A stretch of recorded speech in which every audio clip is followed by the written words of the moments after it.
जय सिया राम। जय सिया राम। राम के जन्म के संबंध में और भी कथाएं मिलती हैं। इनमें एक कथा और मिलती है जिसका उल्लेख बालकांड में तुलसीदास जी ने किया है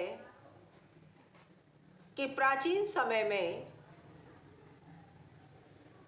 एक कैकई देश के राजा थे। उनके दो पुत्र थे। एक पुत्र का नाम प्रताप भानु था जो बड़ा था, और छोटे पुत्र का नाम अरिमर्दन था।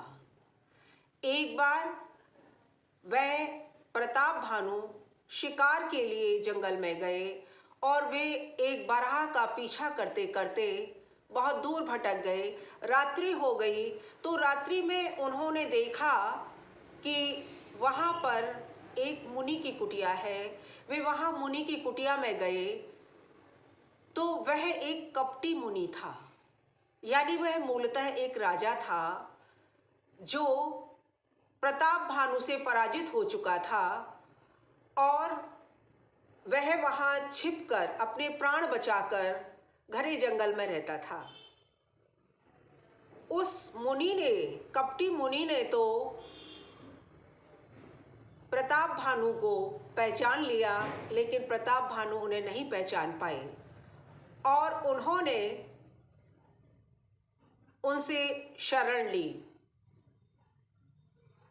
जब उनसे शरण ली तो उन्होंने उन्हें जाते समय वरदान दिया कि आप किसी भी मनुष्य से कभी नहीं हारेंगे, लेकिन आप ब्राह्मण से पराजित होंगे। इस बात को सुनकर जब उन्होंने उपाय पूछा तो उन्होंने अपने मित्र बारहा, जिसके पीछे वे भाग रहे थे, वह भी एक कपटी मित्र था उस कपटी मुनि का, उसको बुलाया। तो तब बारहा ने भी उनकी हाँ में हाँ मिलाई और उनसे कहा कि हाँ, ये सत्य है। तो उन्होंने कहा, हे प्रभु, आप मुझे बताइए क्या कोई ऐसा उपाय है जिससे मैं इससे मुक्ति पा सकूं। तब उन्होंने कहा कि हाँ, इसका एक उपाय है। वो ये है कि आप 3 दिन तक 1,00,000 ब्राह्मणों को भोजन कराएं तो आप इस पाप से मुक्त हो सकते हैं, शाप से मुक्त हो सकते हैं।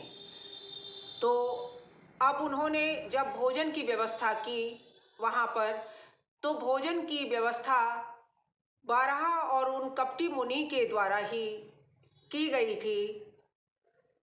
और जब वो आमंत्रित ब्राह्मणों को भोजन परोसा गया तो उन्होंने, उन दोनों कपटी मित्रों ने मांसाहार ब्राह्मणों को परोस दिया, और जिससे ब्राह्मण क्रुद्ध हो गए और उन्होंने उनको ये शाप दिया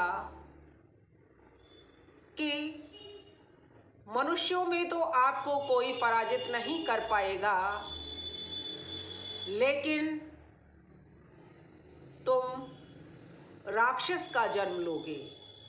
और वो दोनों अगले जन्म में राक्षस बने। जो बड़ा पुत्र प्रताप भानु था वह रावण बलशाली बना, और उनका छोटा पुत्र जो अरिमर्दन था वह कुंभकर्ण बना।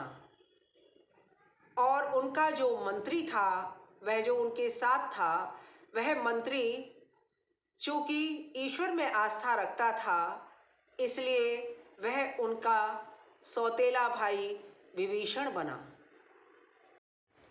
उन तीनों भाइयों ने शिव की घोर तपस्या की, और उनकी घोर तपस्या से उन्हें अपार शक्ति, धन, ऐश्वर्य प्राप्त हुआ।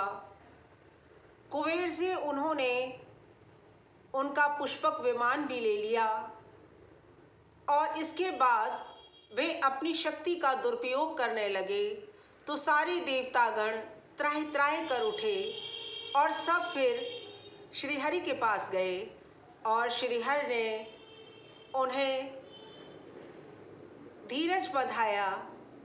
आप चिंतित न हो। कश्यप ऋषि और उनकी पत्नी अदिति, उन्होंने बहुत तप किया है। मैंने उन्हें आशीर्वाद दिया था और कहा था कि मैं तुम्हारे यहाँ पुत्र रूप में उत्पन्न होऊंगा।